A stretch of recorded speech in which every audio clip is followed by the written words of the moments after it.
ഇന്നൊരു ചായയൊക്കെ കുടിച്ച് രാവിലെ ചെറിയ വർക്കൗട്ടൊക്കെ കഴിഞ്ഞിരിക്കുകയാണ്. ഈ കഴിഞ്ഞ ദിവസങ്ങളിൽ നടന്നതായ സംഭവങ്ങൾ അത് നമ്മളെ വല്ലാതെ ത്രില്ല് അടിപ്പിക്കുന്നതായിരിക്കുന്ന ഒന്നായിരുന്നു. പ്രത്യേകിച്ച് സഞ്ജു സാംസന്റെ ഗംഭീരമായ പ്രകടനം, ആ പ്രകടനത്തിലൂടെ ഇന്ത്യ വേൾഡ് കപ്പ് ഉയർത്തിയത് ഒരു വലിയ സംഭവമായിരുന്നു. നമ്മളെല്ലാവരെയും ആവേശം കൊള്ളിച്ചതായിരിക്കുന്ന ഒന്നായിരുന്നു. കാരണം കാലം ഇത്രയും വേണ്ടതായിരിക്കുന്ന പരിഗണന കിട്ടാഞ്ഞ ഒരു പ്ലെയർ, അല്ലെങ്കിൽ കിട്ടിയതായിരിക്കുന്ന അവസരങ്ങളിൽ വേണ്ടതുപോലെ പെർഫോം ചെയ്യാൻ പറ്റാത്ത സാഹചര്യങ്ങൾ സഞ്ജു സാംസനെ സംബന്ധിച്ചിടത്തോളം ഉണ്ടായിട്ടുണ്ട്. സഞ്ജു സാംസനെ കുറിച്ച് ക്രിട്ടിക്സുകൾ പറയുന്നതായ കാര്യം, അവസരം വേണ്ട വിധത്തിൽ വിനിയോഗിക്കുന്നില്ല, കൺസിസ്റ്റൻസി ഇല്ല, അങ്ങനെയുള്ള കാര്യങ്ങൾ പറഞ്ഞായിരുന്നു അദ്ദേഹത്തിൻ്റെ അവസരങ്ങൾ നഷ്ടപ്പെട്ടിരുന്നു. ഏതായാലും ജീവിതത്തിൽ വിജയം നേടാനായിട്ട് ആഗ്രഹിക്കുന്നതായ ആൾക്കാർക്ക് ഒരു ബെസ്റ്റ് എക്സാമ്പിളായിട്ട് പറയാൻ പറ്റിയ ഒരാളാണ് സഞ്ജു സാംസൺ. കാരണം പ്രതിസന്ധികളിൽ തളർന്നു പോകുന്നതായ മനുഷ്യരെയാണ് നമ്മൾ ലോകത്തിലെ കൂടുതലായും കാണുന്നത്. നമുക്കറിയാം, നമ്മളിലേക്ക് തന്നെ സ്വഭാവം അങ്ങനെയാണ്.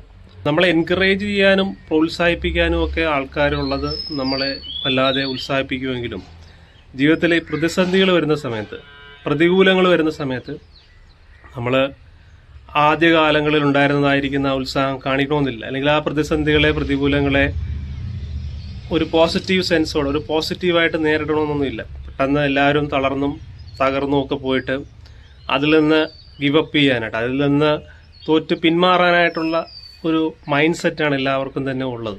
അങ്ങനെയുള്ള പ്രതികൂലങ്ങളെ വിജയിക്കുന്നവരാണ് യഥാർത്ഥത്തിൽ എന്തെങ്കിലുമൊക്കെ ആയിത്തീരുന്നത് എന്നുള്ളതാണ്. എല്ലാ കാലവും ഒരേപോലെ പ്രതികൂലങ്ങളൊന്നുമില്ലാതെ നിന്നിട്ട് വിജയിക്കുന്ന ഒരു വിജയിയെ എന്ത് ചെയ്യാൻ പറ്റില്ല, കാണാനായിട്ട് സാധിക്കില്ല എന്നുള്ളതാണ്. അതുകൊണ്ടാണ് പ്രചോദനത്തിനായിട്ട് കാത്തിരിക്കുന്ന ഒരു വിജയിയെയും നമുക്ക് കാണാൻ സാധിക്കില്ല എന്നാണ്.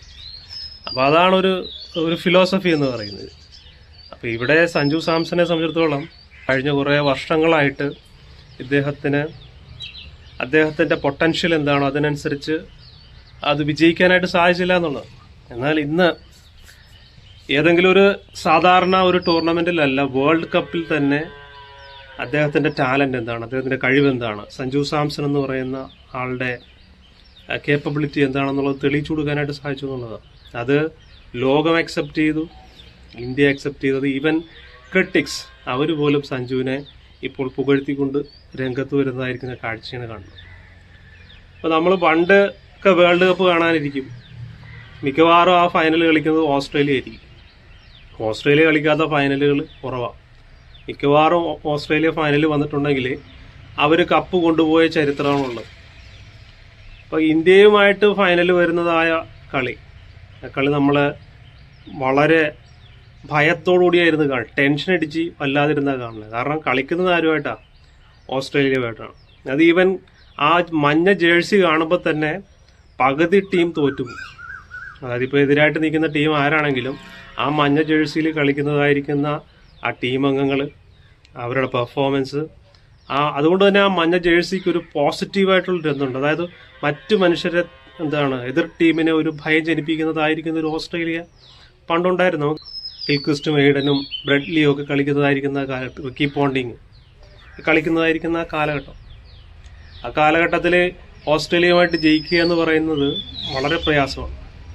വേൾഡ് 11 വേൾഡിലെ തന്നെ മികച്ച താരങ്ങളെ ഒരു ടീമാക്കിക്കൊണ്ട് ഓസ്ട്രേലിയക്കെതിരായിട്ട് മത്സരിപ്പിച്ചിട്ട് അതിൽ ഓസ്ട്രേലിയ ജയിച്ച ചരിത്രമാണുള്ളത്. ഇപ്പോൾ വേൾഡിൽ ഉണ്ടായിരുന്ന അന്ന 11 മികച്ചതായിരിക്കുന്ന പെർഫോമൻസ് ഉള്ള, അല്ലെങ്കിൽ മികച്ചതായിരിക്കുന്ന കളിക്കാർ ഈ ഓസ്ട്രേലിയക്ക് ഉണ്ടായിരുന്നുള്ളത്. അപ്പോൾ ആ ഓസ്ട്രേലിയൻ ടീമെന്ന് പറഞ്ഞാൽ എക്കാലത്തെയും പേടി സ്വപ്നമായിരിക്കുന്ന ഓസ്ട്രേലിയൻ ടീമാണ്. ആ ഓസ്ട്രേലിയൻ ടീമുമായിട്ട് ഫൈനൽ കളിക്കുന്ന സമയത്ത് സച്ചിനും അങ്ങനെയുള്ള ഗാംഗുലിയും ഒക്കെയുള്ള ആ കപ്പ്, വേൾഡ് കപ്പ്, അത് എത്ര ദയനീയമാണ്. അതിൽ സേവാഗ് മാത്രമാണ് നല്ലൊരു പ്രകടനം കാഴ്ചവെച്ചത്. നിരാശമായിട്ട് നമ്മൾ ആ ഒരു വേൾഡ് കപ്പ് ഫൈനൽ കണ്ട് അവസാനിച്ചതായിരിക്കുന്നത് ഞാനിപ്പോഴും ഓർക്കുന്നുണ്ട്. അതായത് നമ്മൾക്ക് വളരെ സങ്കടമായി. ഇപ്പോൾ അത് ജയിക്കുമെന്ന് കരുതിയൊരു കപ്പ്, മഴ വരാൻ പ്രാർത്ഥിച്ചതായിരിക്കുന്ന സമയം, കാരണം ഓസ്ട്രേലിയ നല്ല പെർഫോമൻസ് കാഴ്ചവെച്ചിട്ടിരിക്കും. അപ്പോൾ മഴ വന്നു കഴിഞ്ഞാൽ നന്നായിരിക്കുമെന്ന് വിചാരിച്ചതായിരിക്കുന്ന ഒരു സമയം. പക്ഷേ മഴയ്ക്കും നമ്മുടെ ടെൻഷനും ഒന്നും ഓസ്ട്രേലിയയുടെ കയ്യിൽ നിന്ന് ആ കപ്പിനെ തിരിച്ചു വാങ്ങിക്കാനായിട്ട് സാധിച്ചില്ല. ഓസ്ട്രേലിയ കപ്പടിച്ചു എന്നുള്ളതാണ്. ഇത് തന്നെ ഇപ്പോൾ രോഹിത് ശർമ്മ ക്യാപ്റ്റനായിരുന്ന സമയത്ത് നമ്മൾ കണ്ടു ഓസ്ട്രേലിയ ഇന്ത്യ ഫൈനൽ. ആ ഫൈനലിലും ചരിത്രം തിരുത്തുമെന്നാണ് കരുതിയത്. അതായത് പുതിയ യങ്സ്റ്റേഴ്സ് ആയിട്ടുള്ള പുതിയ തലമുറ അന്ന് നഷ്ടപ്പെട്ടു പോയതായിരിക്കുന്ന ആ കപ്പ് ഓസ്ട്രേലിയയുടെ കയ്യിൽ നിന്നും തിരികെ വാങ്ങിക്കും എന്നുള്ള നിലയിലാണ് കരുതിയത്.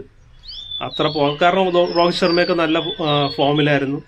അതുപോലെ തന്നെ ഗില്ല്, അതുപോലെ തന്നെ മറ്റ് പ്ലെയേഴ്സൊക്കെ വളരെ ശക്തമായിട്ട് കളിക്കുന്ന സമയം, നല്ല ഇൻഫോമായിട്ട് വരുന്നൊരു ടീം. അപ്പോൾ എല്ലാവരും പ്രതീക്ഷിച്ചിരുന്നത് ഇന്ത്യ ജയിക്കും. കാരണം എവിടെയാണ്? അഹമ്മദാബാദിലാണ് നടക്കുന്നത്, നരേന്ദ്രമോദി സ്റ്റേഡിയത്തിലാണ് ചെയ്യുന്നത് നടക്കുന്നത്. അപ്പോൾ അത് നമ്മൾക്ക് എന്തുകൊണ്ടും ഒരു ഹോം ടീം എന്നുള്ള നിലയിൽ അതിൻ്റെതായിരിക്കുന്ന അഡ്വാൻറ്റേജ് ഉണ്ട്. നമ്മൾ വിജയിക്കുമെന്ന് കരുതി. പക്ഷേ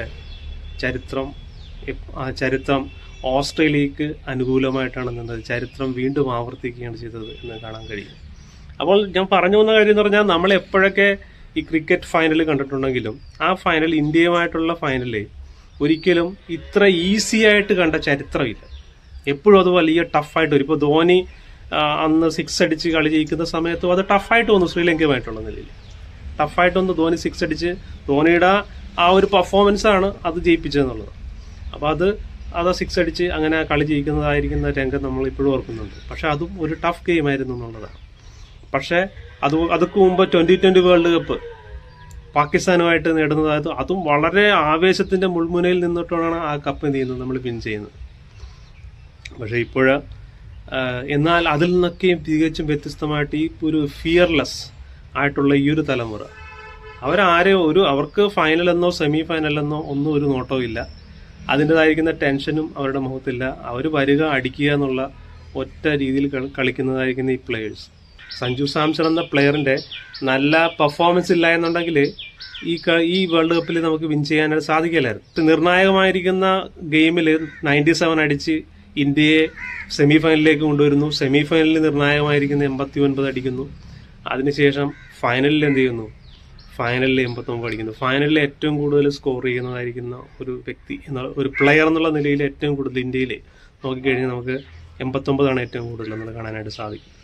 മുമ്പ് ഗൗതം ഗംഭീറൊക്കെ അടിച്ചിട്ടുണ്ട്, പക്ഷെ അതിൽ കൂടുതലാണ്. അതുപോലെ തന്നെ കോഹ്ലി അടിച്ചിട്ടുണ്ട്, അതിൽ കൂടുതലാണ് സഞ്ജു സാംസൺ അടിച്ചിരിക്കുന്നത്. മാത്രമല്ല, ഒരു ഫൈനലിൽ ഇത്ര ആധികാരികമായിട്ട് ടെൻഷൻ ഫ്രീ ആയിട്ട് നമ്മൾ ഗെയിം കാണുന്നത് ഇത് ആദ്യമാണ്. അതായത് തികച്ചും ആധിപത്യം, ഒരു ടീമിന്റെ മേധാവിത്വത്തിൽ മാത്രം നടക്കുന്നതായിരിക്കുന്ന ഒരു ഗെയിം എന്ന് തോന്നുന്നു. അതായത് ഇന്ത്യ ഡോമിനേറ്റ് ചെയ്യുന്നതായിരിക്കുന്ന ഒരു ഗെയിമായിരുന്നു ഫൈനൽ എന്ന് പറയുന്നത്. ഫൈനൽ മാത്രം, ഈ സെമി ഫൈനലിലേക്ക് വന്നപ്പോഴേക്കും അതൊരു ടൈറ്റായി 7 റൺസിനാണ് നമ്മൾ ജയിച്ചത്. അതൊരു ടൈറ്റായെങ്കിലും ഇന്ത്യയുടെ ഫൈനൽ ചരിത്രത്തിൽ ഇത്രയും ഈസി ആയിട്ട് കാണികൾക്ക് ഇത്ര ടെൻഷൻ ഫ്രീ ആയിട്ടിരുന്ന് കാണാൻ പറ്റിയതായ ഒരു ഗെയിം ഉണ്ടായിട്ടില്ല എന്നുള്ളതാണ്. അപ്പോൾ അത് സൂചിപ്പിക്കുന്ന കാര്യം ഇന്ത്യ ഡോമിനേറ്റ് ചെയ്ത് കളിച്ചു എന്നുള്ളതാണ്. ഇതൊരു കാലഘട്ടത്തിൽ ഈ നിലയിൽ കളിച്ചുകൊണ്ട് ഇരുന്നത് ഓസ്ട്രേലിയയാണ്. ഓസ്ട്രേലിയൻ ഓഡിയൻസ് ഒരു ഫൈനൽ കാണുമ്പോൾ എത്ര ഈസി ആയിട്ടാണോ കണ്ടത്, അതേപോലെയാണ് ഈ ഫൈനൽ നമ്മൾ കണ്ടത്, ഇന്ത്യക്കാർ കണ്ടത്. കാരണം അല്ലെങ്കിൽ നമ്മൾ വല്ലാതെ അങ്ങ് ടെൻഷൻ അടിച്ച് ജയിക്കുകയോ ഇല്ല എന്നുള്ള പ്രാർത്ഥന അതുമായിട്ടാണ് നമ്മൾ എന്ത് ചെയ്യുന്നത്, ഇന്ന് ഈ ഗെയിം കാണുന്നത്. പക്ഷെ ഇതങ്ങനെയല്ല. ഇത് തികച്ചും ആധികാരികമായിരുന്നു. തികച്ചും ഡോമിനേറ്റ് ചെയ്ത് ഓസ്ട്രേലിയ എങ്ങനെയാണോ കപ്പടിക്കുന്നത്, ഓസ്ട്രേലിയയുടെ ഒരു കാലത്തുണ്ടായിരുന്ന ആധിപത്യം അതേ നിലയിലാണ് നമ്മൾ ഈ കപ്പടിച്ചതെന്നുള്ളത്. അതിന് കാരണക്കാരനായി തീർന്ന ഒരു അവസ്ഥയിലേക്ക് ഇന്ത്യൻ ടീമിനെ കൊണ്ടുപോയതിൽ നിർണായകമായിരിക്കുന്ന സ്ഥാനം ഈ വേൾഡ് കപ്പിൽ സഞ്ജു സാംസൺ ആണെന്നുള്ളതാണ് നമുക്ക് കാണാൻ കഴിയും. അപ്പോൾ ഈ ആഴ്ചയിൽ നമുക്ക് പ്രധാനപ്പെട്ടതായിരിക്കുന്ന നമ്മളെ കഴിഞ്ഞ ദിവസങ്ങളിലൊക്കെ നമ്മളെ സന്തോഷിപ്പിച്ചതായിരിക്കുന്ന ഒരു കാര്യം അതായിരുന്നു എന്നുള്ളതാണ്. ചില സമയങ്ങളിൽ നമുക്കറിയാം, നല്ല നിമിഷങ്ങൾ അങ്ങനെ ജീവിതത്തിലേക്ക് നമുക്ക് നല്ല നിമിഷങ്ങൾ, നല്ല സന്തോഷങ്ങളൊക്കെ ഈ ടെൻഷൻ നിറഞ്ഞ സമയത്ത് വരും. അപ്പോൾ അതിലൊരു ഇന്ത്യയെ സംബന്ധിച്ചിടത്തോളം ഒരു നല്ല സമയമായിരുന്നു വേൾഡ് കപ്പ് വിൻ എന്ന് പറയുന്നത്.